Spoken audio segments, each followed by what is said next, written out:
All right, everyone. So I'm just gonna start with the introduction. Welcome all to this Impact Talk with Chris Marquis and Business of Purpose. Our guest Chris is a Samuel C. Johnson Professor in Sustainable Global Enterprise at Cornell University. And actually, Chris, I'll give you the chance to introduce yourself in a couple of minutes. Now, this event is hosted by Business of Purpose, who most of you will know, but some of you may not know it. And actually, it's an amazing team of 6. It's Pia, Nico, Izzy, Thomas, Judith, and myself. And for the ones who didn't know Business of Purpose, maybe Judith, you can say a couple words about it.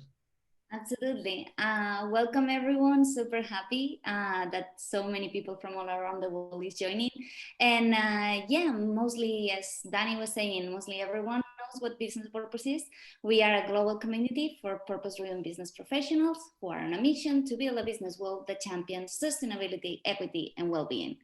It's a lot of things. So yeah, we need like a lot of collaboration of the members from all around the world. And that's what we are doing. We are trying to inspire and engage and supercharge all these purpose-driven business professionals so we can do an impact all together for changing business as usual. Cool. Awesome, Judith. Thank you very much. Absolutely. You're welcome to join if you check businessofpurpose.com. Yeah, for sure. For sure. If you go on businessofpurpose.com after this meeting, you can check out the community page. Cool. So back to the first slide where we ask you, for the ones who just joined, if you haven't done so, just maybe put your name, your location, the work that you're involved with, and maybe one short sentence or insight. We have some new entries here. Yannick, based in Barcelona, fantastic. Nico, our teammate from Berlin, and Irem from Istanbul, working as a project manager. Founding members 360, the B Corp president in Turkey. Fantastic, cool, Irem. I'm really looking forward for your insight as well, because we'll have the chance to have a little group. Yeah, great. In about 20 minutes. Awesome. Okay, my name is Daniele. I'm from Italy originally, but live in Berlin. I studied international studies in Holland, so I'm a real international kid. My main passion is foreign languages and hiking in nature. So, without further ado, thank you, Chris. Thank you very much for joining. And before we start the interview, maybe share a couple sentences about yourself and your work. Sure, great. Well, first of all, thanks so much for having me. It's really wonderful. You know, Thomas, Daniele, Judith, Nico, Pia, really appreciate you putting this together. Really impressed with the work of Business of Purpose and learning about it. And I think, you know, hopefully, you know, many of the people, if they're not already members, will join as well. As you mentioned, I'm a professor at Cornell. I teach in research in 2 main areas. So one is, broadly speaking, social entrepreneurship, social responsibility, environmental sustainability. Been doing a lot on, you know, social businesses like B Corps. So that's sort of the line of research that this book came out of. Also do a lot of work in China, particularly environmental sustainability issues, and I teach on that as well. I teach a class on doing business in China, and then also I lead a group of students every year to China where we interact with you know, leading companies, mostly in the environmental sustainability space, although this year we won't be doing that. So yeah, just a little bit about me. Fantastic. It's a very, very nice portfolio you got there, Chris. Cool. All right. So let's see the agenda and what you can expect from the next 50 minutes. Each of these points will be roughly 15 minutes. So we'll start with a book presentation of Chris's book and a little interview. And then we will break you up in smaller groups and have a little discussion and ideation session for 15 minutes. And then after that, you'll be able to share your discussion findings with the group. And there will be also a final Q&A with Chris. And just as a heads up, this whole session is recorded, at least the screen and the individual speakers, but not the breakout rooms. So we can send you a recording at the end if you are interested in learning more about it. And yeah, so let's get right into the program. This is the book that Chris published just a couple of weeks ago. Now, the good news, Chris, for this interview is that most of us will probably agree with most of your points. And bad news is that if you're looking for a heated debate, this is probably not your day. In fact, most of us here, at least most of us, are already converts who do believe in conscious capitalism. And the purpose of the session is to back it up with factual research, dig deeper into the topics, learn some cool facts from you, and get inspired to make a difference. So we did get your book last week, and it's really full of interesting insights. And could you briefly share with us what it is about, along with some key messages? Yeah, sure thing. And also, even though I guess, I might be preaching to the choir in some ways, I mean, one of the things that really impressed me about this set of folks is how global it is. And I have not talked to a B Corp yet from Turkey. And I think, the B Corp movement, while it started in the US and I got interested in it, and most of my background is in the US, over 50%, well over 50% of B Corps are outside the US. And I think the most exciting areas of growth right now are actually in Europe and South America. And I've been doing some stuff actually with the B Corp movement in China too. But sort of that aside, putting that aside, so just the general argument of the book, as you showed, is called Better Business, how the B Corp movement is remaking capitalism.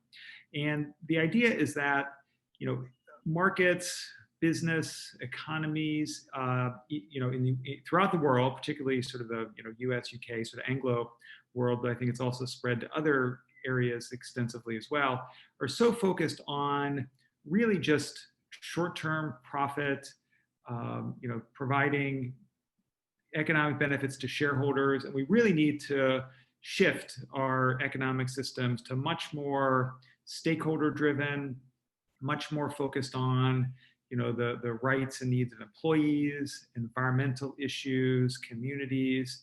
And I think this is an idea that's gaining ground globally. It's sort of sad how long it's sort of taken for sort of leading elite actors, like for instance, the World Economic Forum, their January 2020 meeting was all about sort of stakeholder-driven management.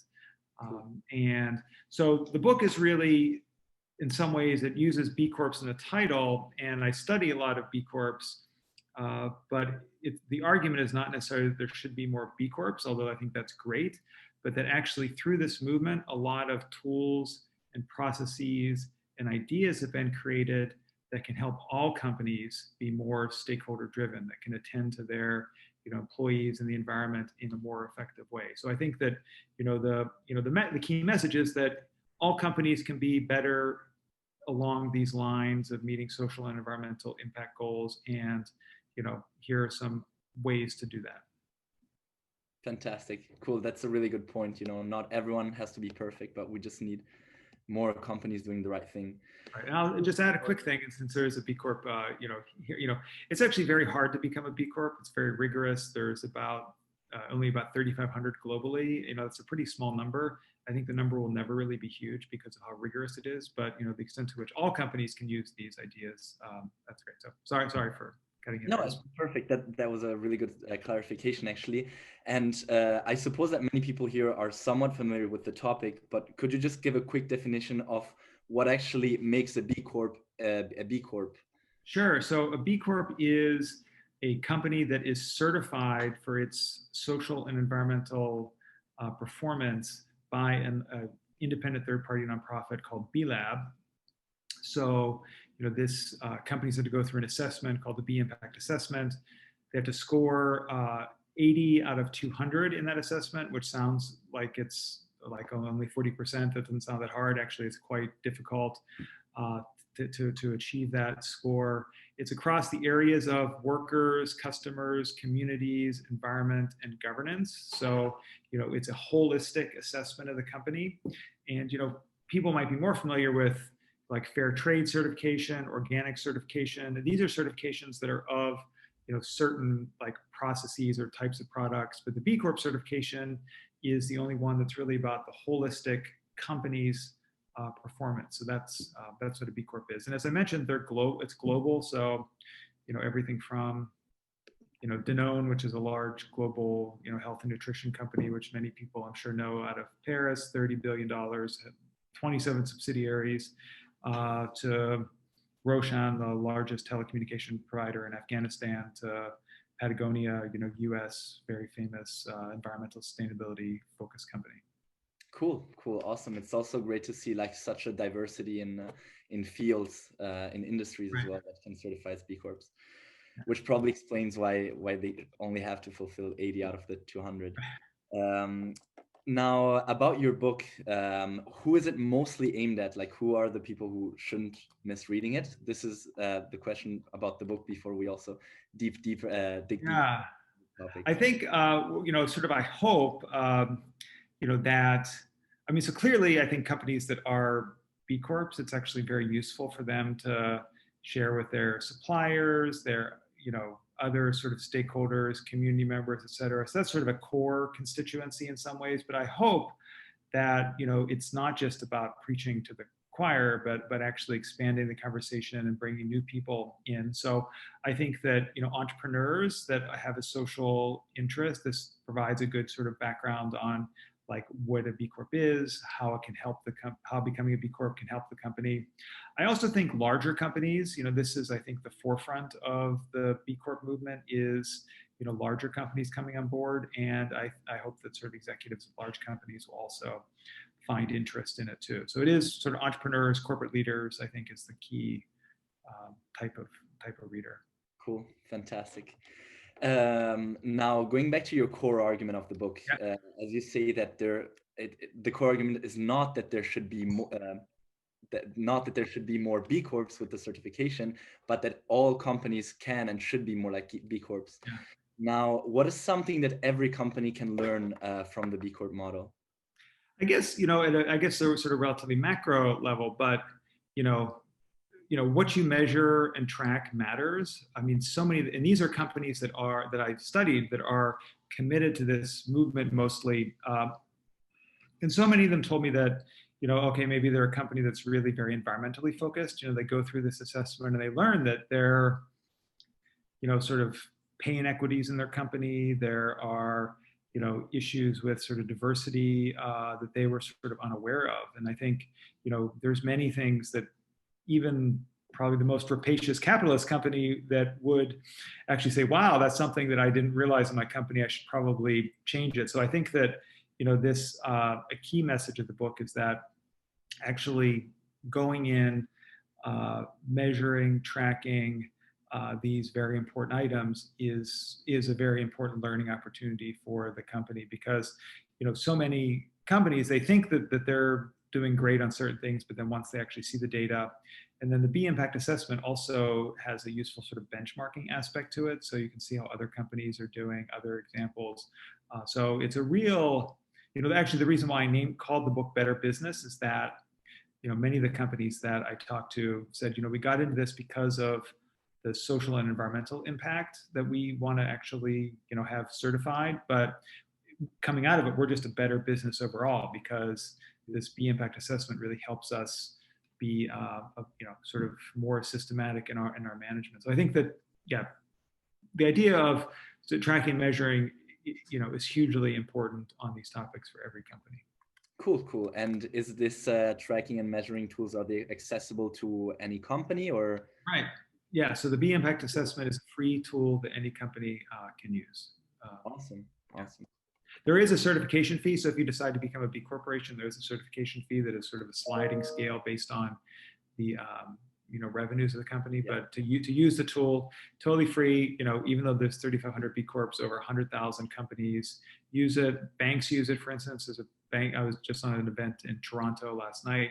This bank, Business Development Bank of Canada, BDC, actually uses the tool to screen its companies, small businesses to lend to. A number of venture capital companies use it in their due diligence. So anyone can use this tool.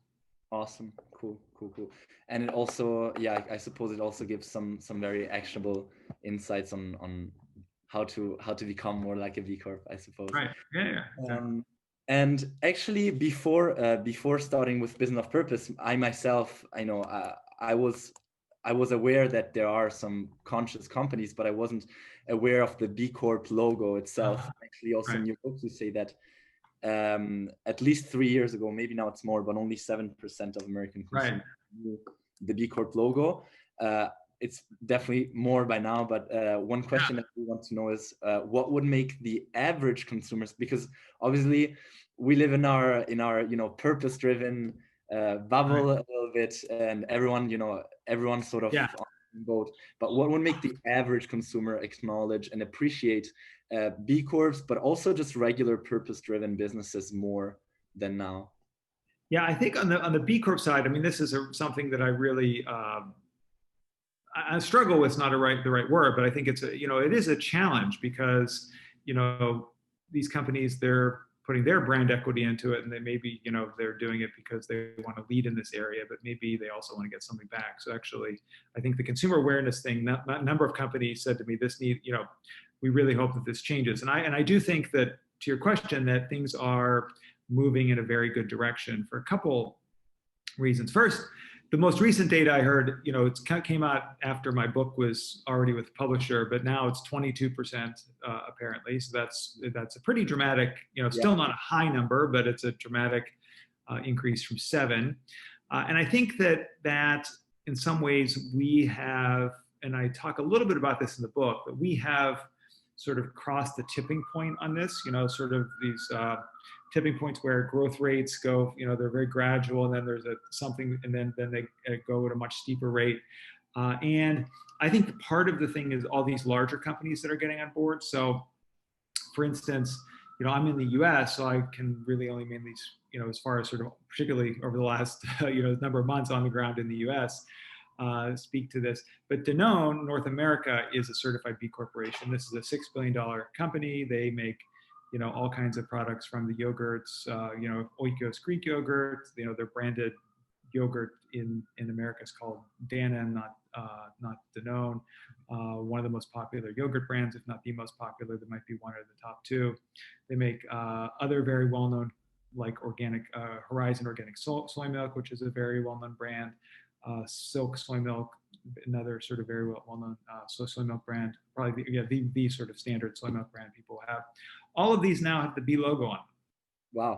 And so this is something where in the past, consumers weren't really running into the B logo. A couple companies like King Arthur Flour, which is a sort of leading flour company, had it on their products. So I think this is something where companies, as larger companies come on board, and so many are seeing the need or sort of not seeing the need, they're having interest in actually putting the logo on their packaging. I think that will be lead to a much bigger spike in consumer awareness. Market research studies show that people actually want to buy from companies that are socially responsible and sort of equitable, sustainable, but they don't actually how to identify those companies. It's there's so much greenwashing in the world, so many companies that are, saying they're doing great things, but they're really not. I mean, it leads to a lot of sort of skepticism and confusion among consumers. And so I think that, to your question about other purpose businesses, I think it's harder because, the B logo, people, I think, can trust this is an authentic, socially driven company, whereas other, it'd be harder without that. So I think that awareness is only going to increase. Yeah, for sure. That's a great point. Okay, so we have a last question for this phase of the interview. The B Corp movement is also a big community. And so what, in your opinion, can be the power of communities where purpose-driven professionals gather and join forces? So what can be the power of communities? Yeah, I think this is one of the things that has really so impressed me. And I have a whole chapter on this. I think it's chapter 7 in the book. Yeah, these, so the goal, so many of the companies that I've studied and entrepreneurs that I've talked to, business leaders, I mean, they are doing great and creative things about, selling new products, services, but the B Corp leaders, both in B Lab and many of the companies, they actually believe that they are changing the world with their ideas and tools. And that is something that is not something that just one individual can really do, but requires collective action, working together, and the sort of passion for networking and collective action is among this community to make everyone better. You know, this is from just sort of one-on-one things like a number of people, a number of companies I've interviewed, and I always ask them, you know, sort of what's your engagement with the B Corp community and what you get out of it. And so many of them said, you know, we were having, you know, sort of problems with this X, Y, and Z environmental issue. And, you know, we reached out to Rose Marcario, who's the CEO of Patagonia. Patagonia is a pretty big company. And here the CEO is willing to talk to all these random people because they're part of this community. So that's sort of on the more individual level, but then also there's learning, but then also collectively, you know, there's all these very vibrant, you know, be local groups. Actually, this evening at my time, you know, it's 12:30 right now, my time. At 5:30, I'm actually having an hour and a half long talk with B Corp group in Chicago. Cool. And, you know, they, you know, are very passionate. You know, there's a group of folks and they get together every month. You know, obviously they used to be in person, but now is virtual. So I think that because the mission is about sort of changing the world, really. I mean, it sounds sort of, I don't know, hokey or cheesy to say that, but that is, I think, the overall mission. So that requires, you know, people are in it together. There's not as much competition as maybe would normally be, and a lot of collaboration. Awesome. I really like that answer, and it actually warms my heart a lot. And I suppose that everyone at BOP, because we also believe that, yeah, collective action and believing that we can change the world for the better little by little is key. And thank you so much for playing a key role in actually sharing this message and writing, you know, a whole book with so many facts that back it up. And it's always very good to see your beliefs, you know, being validated like that, and to see actually that it is making an impact. Cool. There's some really interesting questions that I would also like to ask you, but now we would have to move on to actually the group discussion. Great. And to everybody who's listening, if you have any question for Chris, we will have a 15-minute Q&A session at the very end. So yeah, so write it down, note it down somewhere. Feel free to paste it in the chat, and then we're gonna make sure it will get featured at the very end. You will also have the chance to collect questions in the next stage of this session, which are yes, the breakout rooms.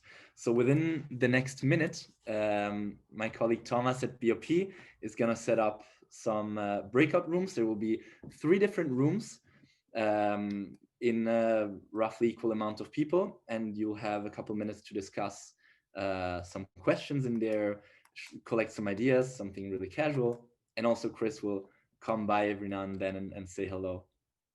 So yeah, Thomas, let me know how it's going with setting up the breakout rooms, and we'll see you all in there. And actually, Pia, Judith, and I from Business of Purpose, we're gonna be in charge of taking notes while you have that discussion, and then a volunteer may present at the end of the 15 minutes to the larger group before we go into the Q&A session.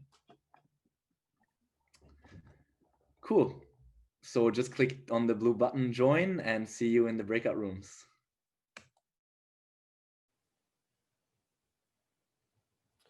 So hello everyone, welcome back. I hope the discussion was insightful and inspiring. Let me just open a mic, your mic, and Daniela's mic. Nice. Okay. You want to turn the cursors off? Yep. Cool. Nice, nice, nice. So I suppose everyone's coming back. You can see actually this beautiful work in action. Yeah. We also have collected some questions for the final Q&A session. And I'm just cleaning up my board because I will be presenting in a minute.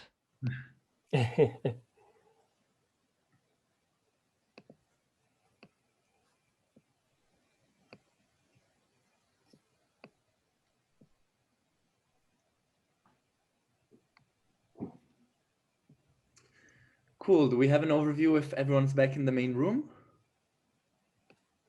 Yeah, I think everyone should be back. Awesome. Cool. Fantastic. All right, so every team will now get about 2 minutes to present their responses, and then Chris can have a minute to comment on them if you would like. So we will start with the group up top, the one with the messy post-its, that's me. So our question was, what challenges do you know that businesses face when trying to be a bit more like B Corp, so more purpose-oriented? In fact, we see there is as Steve was saying, there's a lot of tension between conscious capitalism and reckless consumerism. So how do we shift it all towards conscious capitalism? And also what Steve was kind to point out is that there is a lot of purpose washing going on, and we need to make sure that we need to make sure that it's really in their DNA to be purposeful. But actually, let's get right into the central points.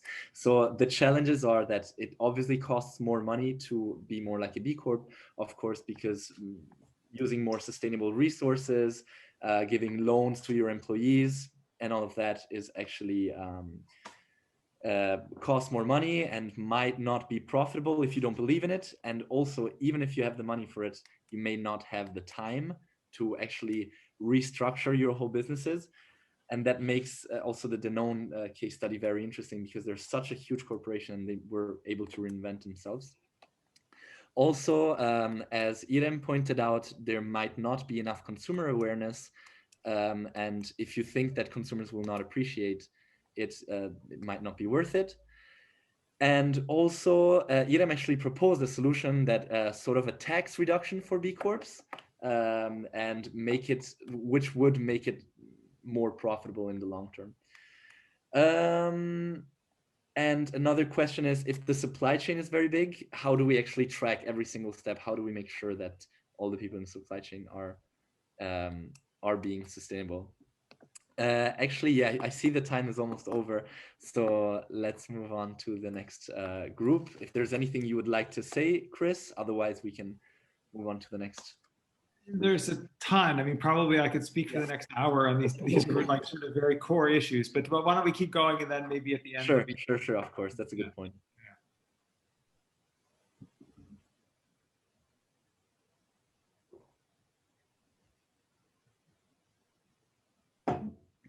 Hi. Yeah, no, I was going to say that this is our group, and I will invite either Yannick or Ellie to show and to share the insights that we got. Okay, yeah, I can share.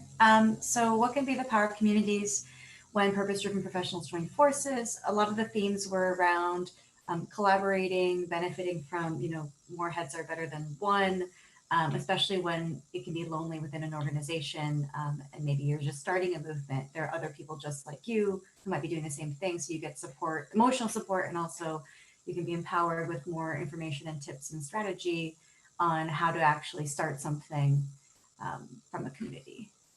And obviously we all have blind spots, so new perspectives, things you've never thought of before, maybe from other countries even, or other types of companies, different business models that you might be able to apply back to your business. Did I cover everything, Yannick? I think so, yeah. I mean, obviously we also have some blind spots in that with these post-its, but I think that's the points we got to. Cool. Nice. All right, moving on to group 3. We have a question about employees. I see lots of points. Awesome, cool, looking forward. We had Thomas? Yeah, we can hear you now. Sorry. Okay, perfect. Yeah, we had a very nice discussion on this topic. There were a lot of ideas. Annabelle or Gustavo, do you want to share, like summarize our ideas? I think Alessio joined only later.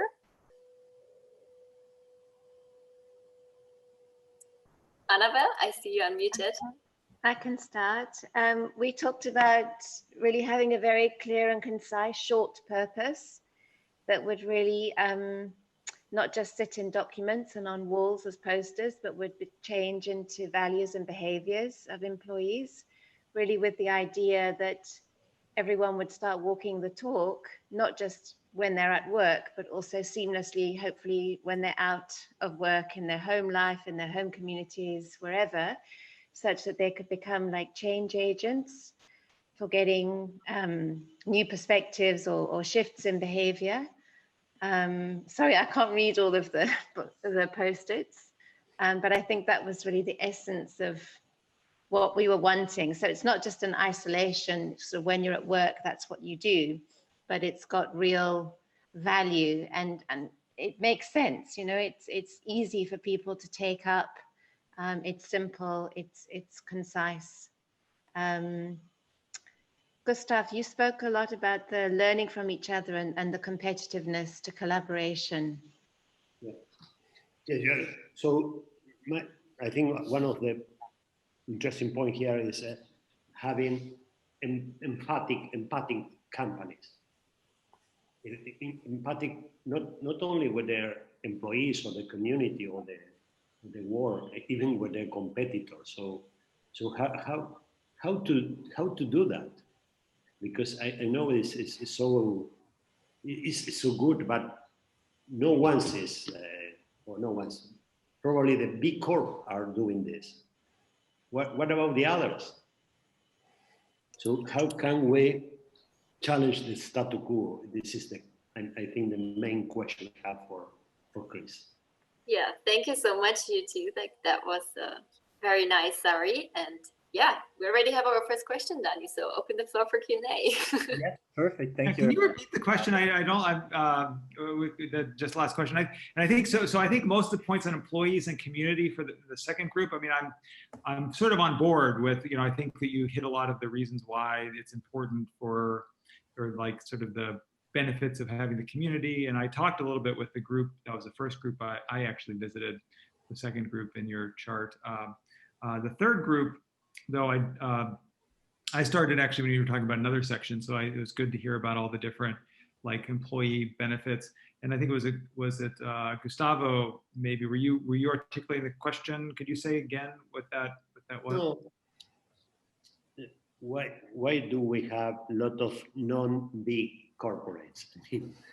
Many non-big, and how can we challenge the status quo and to have more big company like big corp, you know?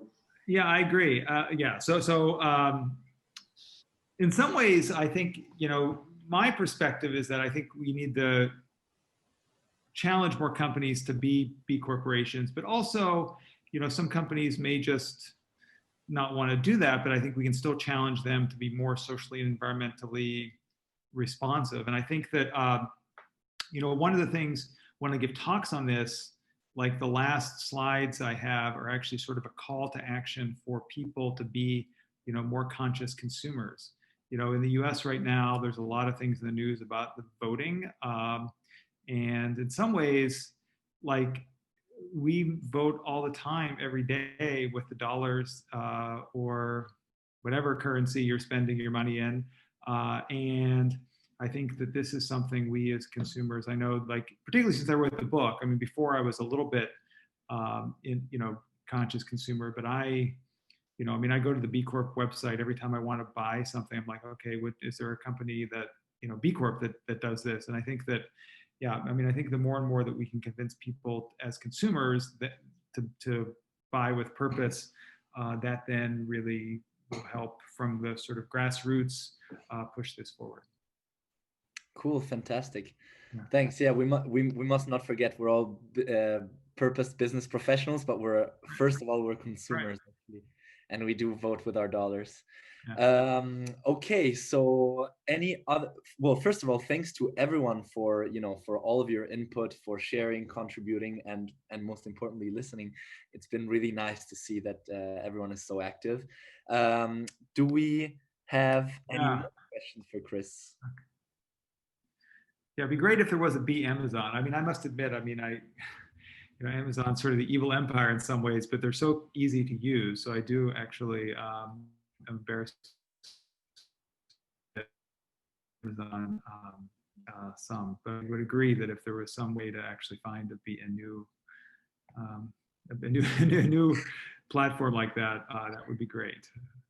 Yeah, definitely. And then we have another question from Ellie. What would you say is the most emergent or radical principle of the B Corp movement? I don't know if it's the most radical or emergent, but one of the things I think that is very different in the B Corp movement than other companies that I've looked at is the willingness to get involved in policy and advocacy for governmental change.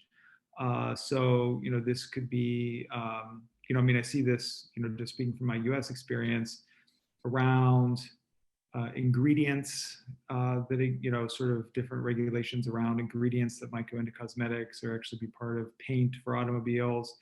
Could be around, like, given the sort of recent attention to the systemic racism that exists in the US, or many companies have been very outspoken on sort of what things we need to change policy-wise. So I think that one of the things that, I think the B Corp community is very active in trying to change policy, which I think businesses typically have not done. So I think that's something that is important. Cool. Thank you. Sorry, Ellie, I asked the question, but you're actually the one who posted it. We have a question from, hold on, there's so many actually that I can't keep up.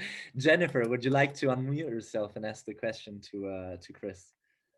Yes, not least because there were 2 typos there. My apologies. No worries. Chris, I'm biased, but do you have a personal bias or passion for any one particular component part of the B Corp wheel, if you like? Depending on the stakeholders or the conversations I'm having, I find that different organizations or different groups might actually ignore one more than the other, depending on the tension. Yeah, I'd agree with that. I mean, I think many companies, it seems, they have like their core interests, so to speak. So, it could be Patagonia is a great example because it's the environment, or, Grayston Bakery is, it's about employees. My personal thing, I think I got into this being very interested in the environment. I mean, that's actually my academic research is really focused on sustainability. It's actually the job position I have at Cornell. This is what I research in China.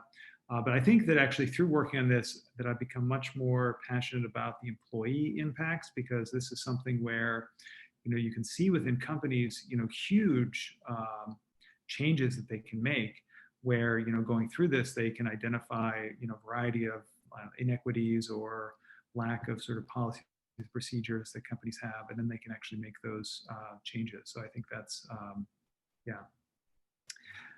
I see in the thing, and just quickly before, I think it's very important. I haven't thought a lot about it, but I think Iram's points about these, I mean, the Kickstarter thing isn't as much the scandal as the Hootsuite thing, and I need to read up on the Hootsuite thing. It's, it's interesting because there's been some, you would think, based on generally accepted ideas of what a socially responsible company is, these companies have done things,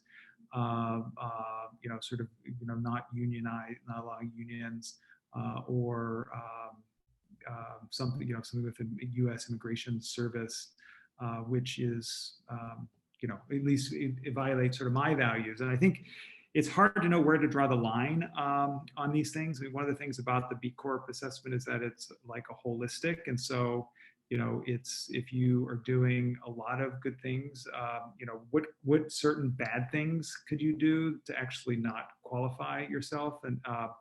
And it's a good question. We don't have enough time to really talk about, but I think I just wanted to mention it. I saw it in the chat, and it's something that I sort of struggle with and wrestle with myself, and I haven't come to a real clear idea about it, but I think it's important for all of us to think about. So I just wanted to flag that.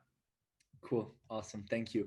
Now the hour is almost over, and we started a couple minutes late. Can I steal another 5 to 6 minutes? Is that fine for everyone? Sure, fine for me.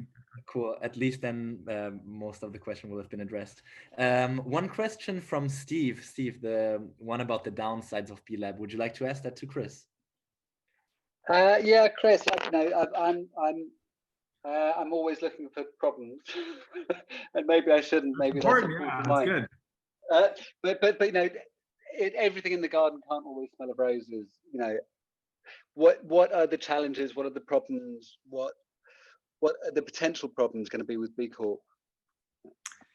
Yeah, I mean, I think that some of the things, and I don't know if it was the group you were in, the first group that presented, I think it might have been the one. I mean, I think that a lot of the things that were noted there, I think, are some of the problems. I think it relates to the cost, whether it actually means anything to consumers. I think another interesting thing that was on that board was sort of the tension between sort of conscious consumerism and, like, I forget what it said, sort of too much consumerism in some way. And this is like unbridled capitalism. Yeah. And I think that this is something that I don't have any answer. I mean, maybe I should have an answer, but I don't. But I've been thinking about it. So, there is a lot of this discussion about millennials being like really passionate, really focused. But there's also on working for companies that are purpose-driven and buying from purpose-driven companies. But there's also evidence that millennials are more likely to jet around the world, to snap Instagram photos, to use fast fashion, which all of these things are just bad for our planet, bad for workers, and so it's another sort of tension where I think it's right to be thinking about these what are the tensions that are underlying this. And I think one of the things I think also on that board was sort of purpose washing and greenwashing, and that's one of the things that I've done some research on companies greenwashing. And one of the things that attracted me to the B Corp movement, because I think through this accountability tool, it's an attempt to avoid, sort of have companies actually be transparent on their impacts in a way that they can greenwash. But many, that doesn't apply to all companies. So I'm sort of roundabout response, but I think it's good to be thinking about these things. Yeah. Cool. Thank you. Yeah. Also, I suppose the greenwashing starts a lot of companies do it, but a lot of people do it because we like to think ourselves that, even purpose-driven people like to think of themselves as being sustainable, not eating meat, flying as little as they can. But still, the average carbon footprint of us is like, I don't know, 20 times as high as someone in a different country. So, Cool. One last question that I'd like to ask, that Thomas asked actually, and all the other questions, feel free to ask them in the Slack channel of Business of Purpose, and we can address them later as well. I don't want to keep everyone here for too long. So Thomas, would you like to ask your question about uncertainty? Sure, yeah. I mean, it's a typical COVID question, so maybe also a little bit boring, but yeah, I'm just, for me, myself, I haven't really figured it out. Like, what is really the impact of COVID now on the whole movement? Is it gonna boost this movement towards purpose-driven business or not? Not only because of, some companies struggling, of course, now in terms of revenue and so on, but also because there's much more uncertainty now, and they might be less eager to commit to something. So yeah, just wondering what your thoughts are on that. Yeah, that's a good question. It's something I exactly like you. I mean, it is sort of something that's obviously very top of mind, but it's hard to fully know what the answer is. I think my general sense is that I think with all the discussion of like sort of building back better, and the fact that that this pandemic, horrible though it is, it identified these systemic issues in capitalism that hopefully will be raised for people to be thinking about, so that maybe will boost conscious consumerism some, et cetera. I think that there's a study done of B corporations that went through the 2008 financial crisis, and found that they actually came out of that. They were more likely to survive it than other comparable businesses, and then actually have higher growth rate afterwards. And so, there is a lot of economic tension on firms from this, slowdown in business, and a lot of the economic disruption. But I do think for a lot of reasons we discussed earlier, that these firms are positioned both because the B impact assessment helps create a more sustainable and resilient management system for the company, but then also I think, or hope at least, that coming out of this, that these ideas will be even more discussed and prevalent in society. So I'm hopeful. Cool. Awesome. Cool. Thank you so much, Chris. Great. No, thanks all. Thank you all of you for this sort of an invitation and really interesting discussion and questions. I mean, it's always great to talk to people that are not thinking the same as you, but it's always great as well to talk with people that are passionate about the same sort of issues. So I've learned a lot, and it's been great to interact. So thank you. Awesome. Thank you very much. Great. And of course, always welcome to catch up with us on the Slack community. And I'll let you know when I finish reading the book, actually, because I think it's super interesting. Even though I'm not a CEO, I'm not I'm not an entrepreneur myself, but it's really good to. I think it's very inspiring, because I do believe that we can reach the tipping point and turn the economy around in a way that can be good for everyone, for the planet and the people. Thank you. What you guys are doing is really important to that. So keep up the good work. Awesome. All right, folks, have a lovely Thursday night, afternoon. It was a pleasure. Thank you, everyone. Great. Thank you. Okay, bye-bye. Thank you.